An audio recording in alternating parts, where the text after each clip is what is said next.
Can you tell us a little bit about what the setup is? How do you train, and how do you use this? Well, this is actually in my parents' backyard. We have several different training locations, but this is where we do most of our training is right here. And this is just a 10-foot wire.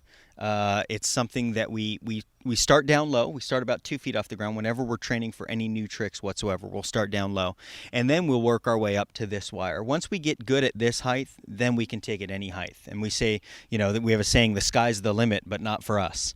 And that's really the training regimen is you start out low, then you come to here, and then from here, you take it wherever you need. But really, it depends, again, on the event. For instance, the Niagara Falls walk, I'll be training in Niagara Falls on a cable the same distance for about 2 weeks straight. And then I'll probably average 6 to 8 hours a day of practice there. But again, that's leading up. That'll be about a month before the actual walk happens. Do you think you'll be nervous right before you get on?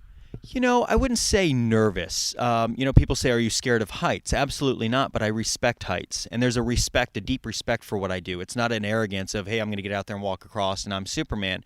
But it's the fact that I know that I go back to my training and my abilities, the fact that I started walking wire so young and that I've trained my entire life for this particular event. So that all comes into play. So I wouldn't say nervous, but definitely very respectful and focused.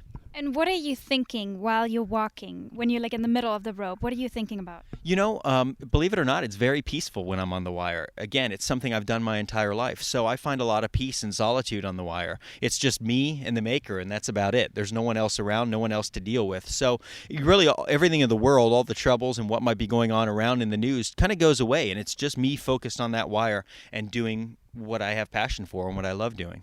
And do you look down? All the time. Absolutely.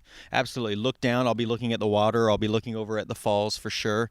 And I often look at the public and I'll hear the public, what they're saying. People find it hard to believe. Well, can you hear? But actually, to believe it or not, you can.